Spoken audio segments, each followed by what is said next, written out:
Shalom. We're gonna give all praises to Yahweh by Hashem, Yahweh Shah by Hashem Rakakadash. I say double honors to our apostles and elders. Very great millstone. Peace and blessings to the Lord's hopefully like. So one of the brothers actually a while back shared this link. It explains how in the Old Testament, you see the word stranger, alien, etc., and it's especially found amongst our law. And it could be confusing or not confusing, but the Lord makes distinctions. He talks about how, respect a stranger, but then in the next book he'll say like you can't eat anything unclean, but you can sell it to the stranger. So it could be explained when you read the word itself. You find out that there's 4 different words for the word. The scripture, the English will say like stranger or alien, but there's 4 different words, and when you use it in their context, they have different meanings. And this is a simple website. They actually explain each one, and we're just going to go through each one to show. And the whole point of this is to show that it's important to just, when you read in the Old Testament and you see stranger or whatever it is, stop, look up the word so you can see exactly in the context which one is that referring to.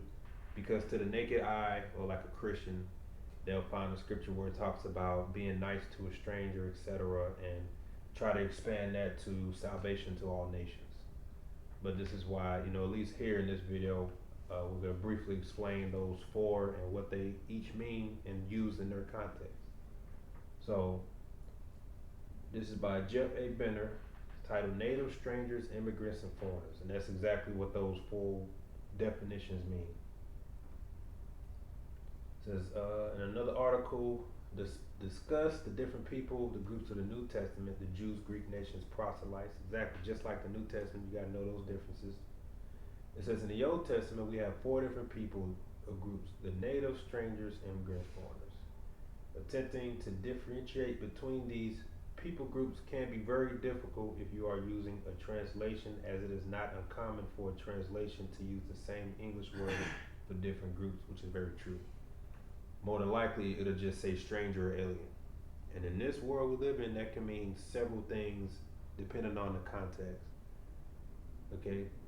That's why you got to go back to the Hebrew and the word itself. It says, for instance, the King James Version uses the word stranger for zawar and gar, and I got the words here. There's nakarya. And it says this is why it's imperative that one use dictionaries such as Strong's when the study of biblical words, right? So we're going to go through them. In fact, I'll change up the order a bit. So we're going to start with gar, right? Gar, which is her word definition right here, which means immigrant. This is starting with Genesis, right? Where the Lord told Abraham, verse 13, right? Well, let me read their definition first. It says the Hebrew word for an immigrant, gar, is okay. It says which means to dwell with or dwell among. So an immigrant is one who is not a native born Israelite, but lives with the Israel, or lives with the natives. According to the Torah, the immigrants are to live according to the same customs as the laws as the natives, aka when we had another nation who said, well, because I looked up the etymology, right? The etymology of the word immigrant is one who immigrates to go into and move in, to remove, go into, and move in. Meaning they're saying, look, I'm not an Israelite, but I'm here to live here. Okay, you're like a citizen now. So you're not an Israelite, right? And that goes vice versa. So when the Lord told Abraham in Genesis 15:13, he says, and he said unto Abraham, know of a surety that thy seed shall be a stranger in a land that is not theirs, and shall serve them, and they shall afflict them 400 years. That happened to the Israelites when we were slaves in Egypt. And that word there is gar. H1616, gar.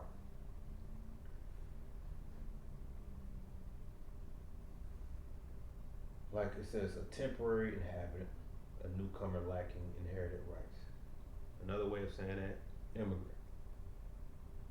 All right. So when we were in the land of Egypt, we weren't Egyptians by nationality, but we lived because we were slaves in Egypt, so we were immigrants. Another one, this is 23 and 4. This is when Sarah had passed, as Genesis 23 says, and Sarah was 107 and 20 years old. These were the years of life of Sarah. Sarah died in Kirjatharba, the same as Hebron in the land of Canaan. And Abram came to mourn for Sarah and to weep for her. So she died in Canaan, right? And Abraham stood up from before his bed and spake to the sons of Heth, saying, I am a stranger and a sojourner with you. Give me possession of a burying place with you, that I may bury my dead out of my sight. So again, he's in the land of Canaan, and he's talking to the land of Heth, people of Heth, and he's saying that I am a stranger, aka I am an immigrant. Right? He's not calling himself how do you say another nation. Right? And then you got Exodus, right? Can you get that word, stranger? Yeah, it's the same word. It's the same word. It's the same word. God, okay. Yeah. H16. 1616. Same word. And then you have the Passover, right? Because the Lord commanded that because in the scriptures talk about homeborn. You have strangers, and then it said homeborn. So you that's why you gotta look up the words.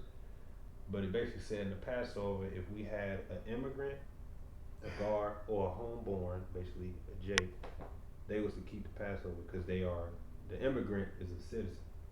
Let's see. Okay, verse 19 and verse 48. So verse 19 says, 7 days there shall be no leaven found in your houses, for whosoever eateth that which is leavened, even that soul shall be cut off from the congregation of Israel, whether he be a stranger or born in the land. Now we're going to get to born in the land, but it says stranger, that word is the same word, gar.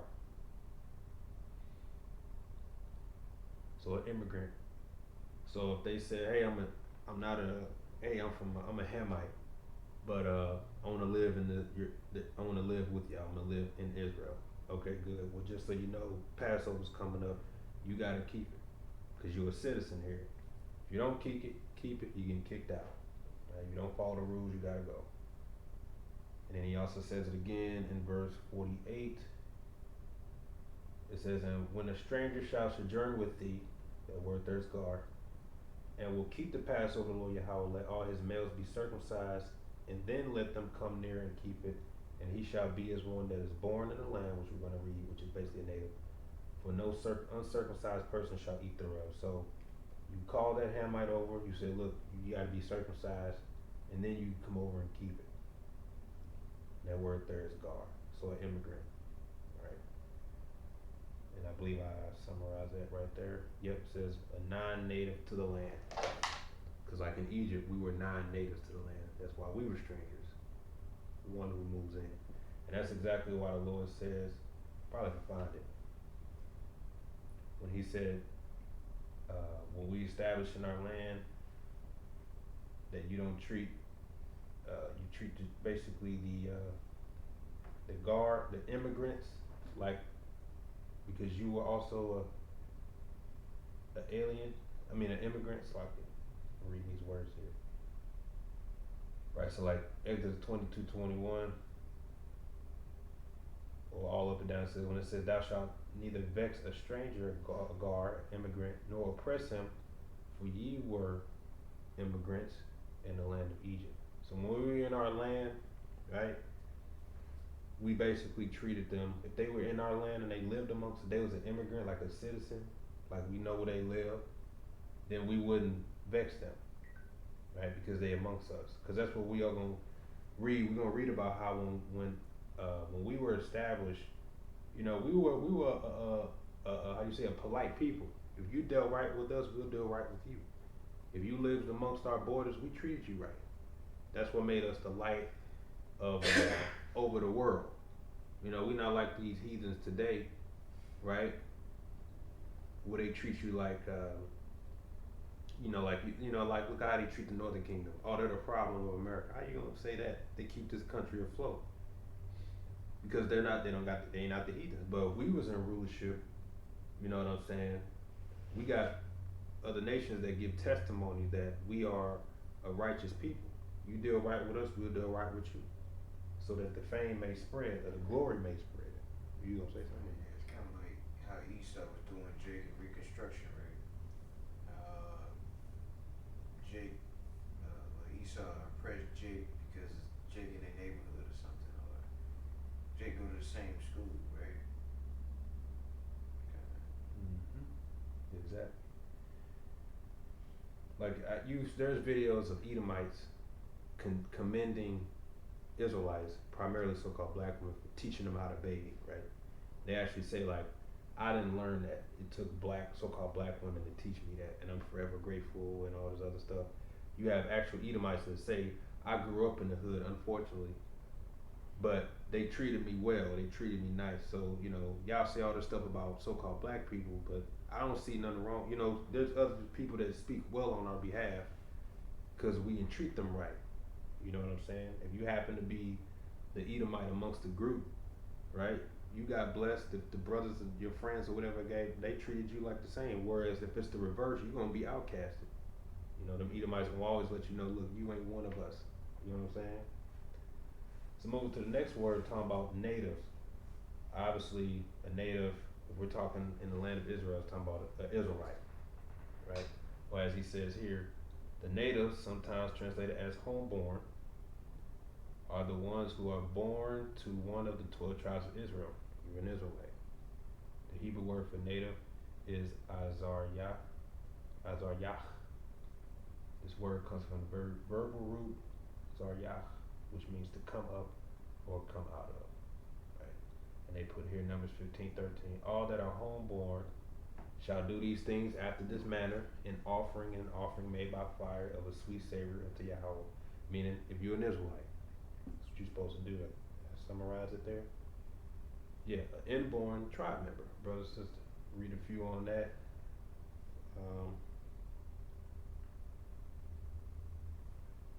did I jump the gun? Let me see. Did I jump the gun?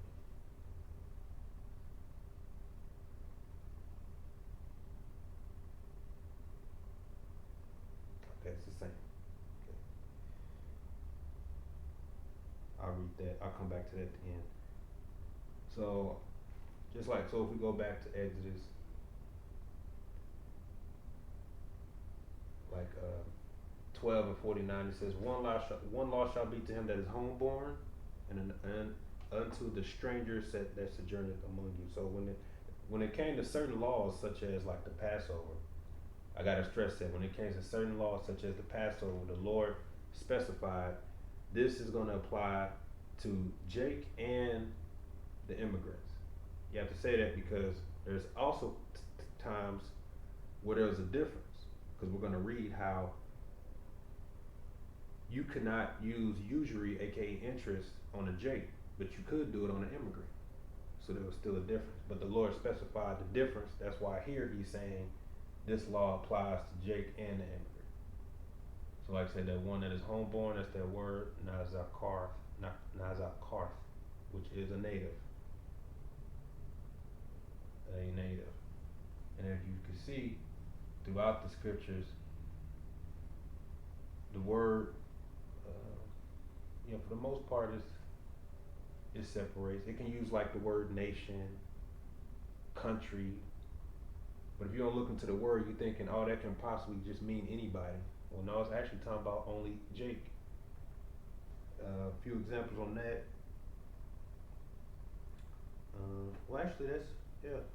That's the best one explained, because other than that, it says homeborn throughout the scriptures. So then we go to the third definition. I'm saving that for last. Okay, what's number 3? Okay, we're going to go with Zawar, which means an Israelite, but another tribe. So here they perform it. But see, But you're gonna see the word is foreigner, but it's talking about a Jake. That's why you gotta go into the words, like I said. So they write, a foreigner is one who was born in a foreign land, but unlike an immigrant, is not bound to the customs and laws of the native or immigrant. Deuteronomy 23:20, unto a foreigner thou mayest lend upon interest, but unto thy brother thou shalt not lend upon interest. Am I using the right word here? Or am I jumping the gun?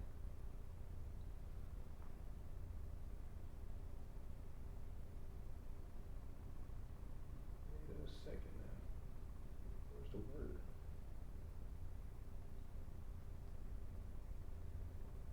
Oh yeah, I think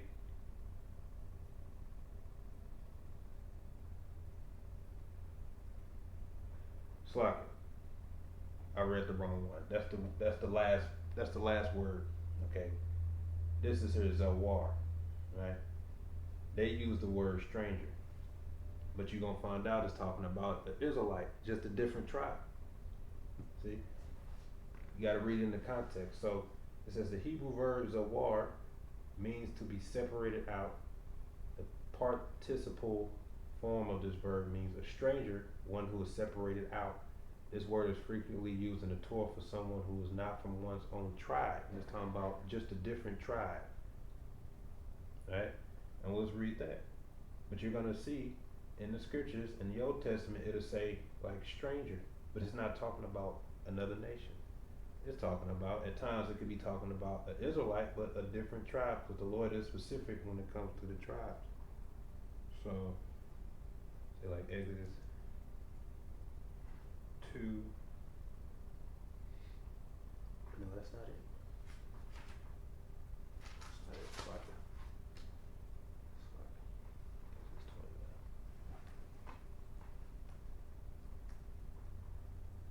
it. Exodus 29. Like Exodus 29:31. Right, dealing with the priest. It says, and thou shalt take the ram of consecration and sieve his flesh in the holy place. And Aaron and his sons shall eat the flesh of the ram and the bread that is in thy basket by the door of the tabernacle of the congregation. We all know Aaron is Moses' brother, they're both Levites. And they shall eat the things wherewith the atonement was made, to consecrate and sanctify them. But a stranger shall not eat thereof, because they are holy. So if you're reading that, you'll say, okay, it's talking about Levites and nobody else. Yeah, but the word is talking about Zawar, which is talking about another tribe. Meaning a Gadite couldn't do it because that was solely for the priests, for Aaron's sons. Hey, brother. Oh, another one, because what you see is it says stranger, but it's talking about an Israelite. Okay, the next chapter. Because again, like I said, we're dealing with the priest, Zawar. So Exodus 30:23. Right, this is again the Most High speaking. It says, take thou also unto thee principal spices of pure myrrh, 500 shekels, and of sweet cinnamon half so much, even 250 shekels, and of sweet calamus 250 shekels. Now we jump down. Verse 30. And thou shalt sanctify them, that they may be most holy. Whosoever toucheth them shall be holy. And verse 33. Whosoever compoundeth any like, or whomsoever putteth of it upon a stranger, even he shall be cut off from his people. So this particular consecration, right?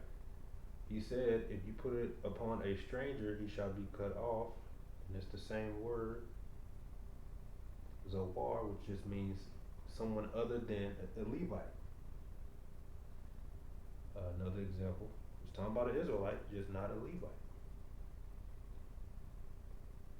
Leviticus 22:12. If the priest's daughter also be married unto a stranger, she may not eat of any offering of holy things. It wasn't a sin. So it wasn't a sin for a priest's daughter to marry another Jake, another tribe. She just couldn't eat of the holy things. And that word there again is Zawar. Why they put that here? I don't know. Zawar. Same word. And then two more. Okay. Just showing you when you read in the Old Testament, especially getting the law, and you'll see the word stranger. Take the time to click it to figure out, okay, which one is it talking about? Because it could be talking about an immigrant, which is a citizen that's not an Israelite. It could be talking about an Israelite, just another tribe. Right? Or it could just be flat out talking about a heathen nation that's not an immigrant, that doesn't have rights. So Numbers 3 and 12, it says, and thou shalt appoint Aaron and his sons, and they shall wait on the priest's office, and the stranger that cometh nigh shall be put to death. Again, Zawar, meaning only the Levites, not the Israelite from another tribe. And you got stories of a man that put to death, a few stories actually, because they weren't the right tribe. And then you got Deuteronomy 22 and 5. It says, if brethren dwell together, and one of them die, and have no child, the wife of the dead shall not marry without unto a stranger. Her husband's brother shall go in unto her, and take her to him to wife, and perform the duty of an husband's brother unto her. So what's that word there? It's the same word, Zawar, which means another tribe. Okay. So she died. Guess what she had to do? She had to go get to the brother. But it said what? Stranger. See? And then we got the last one, where it's actually talking about those of another nation. Which is, they put here foreigner. That's the one I jumped the gun on and read. So we went through these three. So then you got the last one, which is Nakarya, which means a foreign, non-native, a non-Israelite, another nation. Right? So, and that's Nakar, okay. So with that, we'll read a few, because there's many, if you just look up the word, but I say this for last, so when you see the word, it'll literally show that, yeah, he's definitely talking about that of another nation. So Exodus 2, this is when Moses kicked out of Egypt and fled. He then dwelt in the land of Midian, and he helped a Midianite's daughters. The father brought him back to the house and gave him his wife, one of his daughters to wife, and then he named his son. Right, Exodus 22, and 2 of 22. And she bare him a son, and he called his name Gershom, for he said, I have been a stranger in a strange land. Now there's different words for stranger used in this one sentence. First of all, Gershom comes from Garshom, right? Why did he call him that? Because he said, I have been a stranger, a gar, basically an immigrant, in a strange land, but it's Nakarya. This strange land is not Jerusalem, right? This land is Midian that he was in, which I suppose I should have read that first. But it says foreign, alien, completely foreign, non-native. I guess I should have read that first. Exodus 2, 15. Now when Pharaoh heard this thing, he sought to slay Moses, but Moses fled from the face of Pharaoh and dwelt in the land of Midian. And he sat down by the well. So he named his first son Gershom because he said, I have been an immigrant in a foreign land. Zachariah. That word they're talking about foreign. And then, so here's the Lord differentiating the two. Deuteronomy 14:21. Ye shall not eat of anything that dieth of itself, thou shalt give it unto the stranger that is in thy gates, that he may eat it, or thou mayest sell it unto an alien. For thou and holy people unto the Lord Yahweh thy power, thou shalt not see the kid in his mother's milk. So let's see what he's talking about here. And it says, ye shall not eat anything that dieth of itself, thou shalt give it unto a stranger, gar meaning an immigrant. So again, they may be an immigrant, but you say, well, look, according to the law, I can't eat this, but look, I can sell it to you, right? But it said, unto a stranger that he may eat it, or unto an alien. That's a different word, Nakaria, meaning what? Another nation. Period. Give it to one of them. Can't touch it. Says it again. Deuteronomy 23:20. 19. Thou shalt not lend usury upon thy brother, which is interest.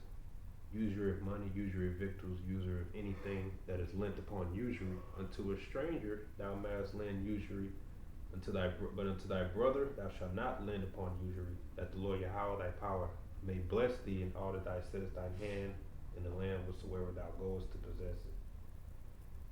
So unto a stranger, meaning another nation, Nakarya, another nation, somebody who's not native. So there you can exact interest, right? And then, so that's what it's talking about. So when you go to the prayer, right, because this is what we're going to get into. When you go to the prayer of King Solomon himself even said, when we built the temple, right, that the other nations, as Zachariah, someone who's not an Israelite, if they traveled the sea to come and pray to the Lord, that he even asked the Lord to hear him. Why? Because it's all about reverence in Israel. You understand? And Israel is known, when we're established, we're known to be a righteous people. That's why we say the world is going to be better when Israel is empowered. Even the other nations are going to be happy, because we're going to rule the world in righteousness. They're still going to be in slavery and have to serve hardcore bondage, but the earth is going to be perfect again. And you got to account some of the scriptures, like with Ruth and Rahab, that we're going to read, that proves that we entreat those who entreat us right. We entreat those who are right. So we really the righteous people. That's why you had that Ishmaelite, I think it was, who made that video long ago that said we calling you Israelites back. You need to come back to the land. You come back to the land, things will be restored. So believe it or not, the world is waiting on Yahushua and the Israelites to come back in power. So we are a holy people. So this is 1 Kings 8, verse 41. This is moreover concerning a stranger, which that word there is Nakar, meaning even that is of another nation. Okay. Moreover concerning a stranger that is not of thy people Israel, but cometh out of a far country for thy name's sake. So they travel just to come to Israel, to see the glory, to hear the glory, for the name of the Lord, right?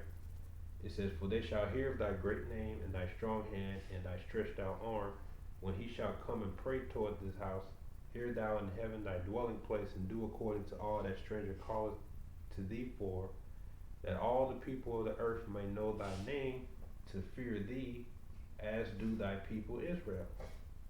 And that they may know that this house which I have built is called by thy name. So even they, the Lord, will answer their prayers, just so that they can go and spread the glory of Yahweh Yahushua. So in the end, all the heathen nations end up coming and bowing to Israel. You see, so we're a holy people, man. We're a righteous people. So, Tazwan, which one did I tell you? Zechariah 8. Okay, we're gonna end on it. Krazai, which one did I tell you? You gave me Ruth. Yeah. Well, actually, do I read yours first? At Joshua. It's the book of Joshua, chapter 6, and verse 22, and it reads, so Joshua sent messengers, and they ran unto the tent, and behold, it was hid. Where you at? Joshua 6 and 22. Sure. Yeah. Joshua. This is Joshua. This is the brother's. This is Joshua. Go ahead. Maybe I heard you wrong. Nah, that's Joshua 7.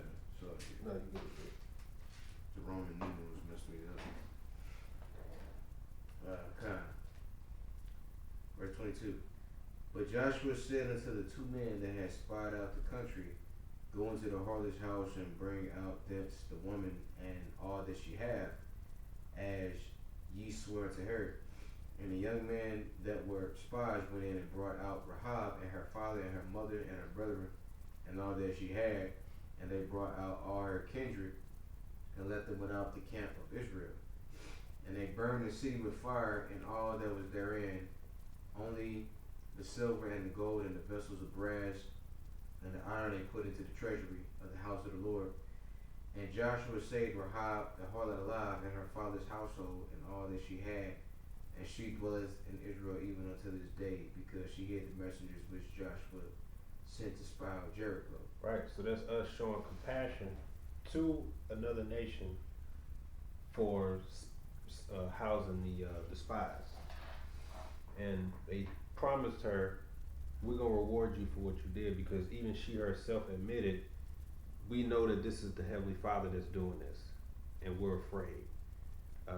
Except, they're trying to fight you, they're trying to resist. I'm not going to resist. I acknowledge that this is the Lord doing that. And what did they say? They said, you know what? For you doing that, you're gonna be a part of us. She didn't become an Israelite, but she became a citizen. She became an immigrant, you could say, a guard. Other nations, but they dwell in Israel. They have citizenship because we remember what they did unto us. See, that's us showing compassion, because she acknowledged, yeah, this is the Lord's doing. We're just moved with fear. So, have mercy on me. We said, yes, we will have mercy on you. You understand? So just like when King Solomon said, when them other nations hear your glory, Lord, and they come here to pray to your temple, answer them too. Just so your name can be spread and they know that this is the God of Israel. And that's ultimately what's going to happen in the kingdom of heaven anyway. Right. So, every tongue, every knee shall bow. Right. Christ, I can go with that. And we're going to show you that Ruth, since we went through the definitions, Ruth indeed was of another nation because of the definitions. Okay. Verse 8. Verse 8. This is the book of Ruth, chapter 2, verse 8. Then said Boaz unto Ruth, hearest thou not, my daughter, go not to glean in another field, neither go from hence, but abide here fast by my maidens. Let thine eyes be on the field that they do reap, and go thou after them. Have I not charged the young men that they shall not touch thee? And when thou art athirst, go unto the vessels and drink of that which the young men have drawn. Then she fell on her face and bowed herself to the ground, and said unto him, Why have I found grace in thy eyes, that thou shouldest take knowledge of me, seeing I am a stranger? All right, you gonna read more, but let's see what word that is. What word did she use there? Oh, she used Nakarya, meaning somebody who's not an Israelite, like we just explained. Someone who's completely foreign. That's proof that she. But you gotta go into the words, because Jake was to say stranger, stranger, and try to compare. We talk about the ones that are Israelite only. I'm sorry, I guess it's black only Israelites. Those are the ones I really heard try to say Ruth was a Benjaminite. Because they're trying to, these are these men that try to say that you gotta have an Israelite wife, and your mother gotta be an Israelite in order for you to be an Israelite. It's not off the father. Then you say, okay, well, what about Ruth and her being King David's grandmother, great grandmother? Yeah, Oh no, that was an Israelite. She just called herself because of the point. No, Right. it says she herself said, "What, seeing that I am basically not an Israelite." We just read it in this context. Put that all and that's just one scripture. We can go into the other definitions, Right. but And if I can just say, Mhm. you got a lot of camps that teach that now. And that's just completely off according to the scriptures. Right. exactly. Why you think in the scriptures call her Ruth the Moabitess? Right. She's a Moabite, a female Moabite, man. Right. No, that's just an Israelite that called herself, she was a foreign. No, when you have understanding of what we just went through, then you can understand. Just because it says stranger, go to that word there. In the context, it's always referring to of another nation. Like the law, you cannot use usury upon your own people, but you can do it on other nations. The Nakaria, that's proof that that's someone else outside the tribe, outside of Israel. But you can read the next verse. And Read Boaz, that to 12 bucks. Yeah. and Boaz answered and said unto her, Is it have fulfilled been shewed me all that thou hast done unto thy mother-in-law since the death of thy husband, and how thou hast left thy father and thy mother, and the land of thy nativity, and art come unto a people which thou knewest not heretofore. The Lord recompense thy work, and a full reward to be given thee of the Lord, power of Israel, under whose wings thou art come to trust. You see? So she trusted in Israel. She trusted in the God of Israel. So what did Boaz say? What are you talking about? I heard the good things you did to your mother-in-law, and I heard that you basically come because you trust in the Lord, so we're gonna entreat you like you're one of our own. But she was of another nation. That shows you the love and compassion we as Israel have amongst each other. I mean, amongst those who do us well. And like we said, that's why the other nations, they really marvel at Jake, because here we're in our captivity, and Jake ignorantly still find room to so-called forgive them, right?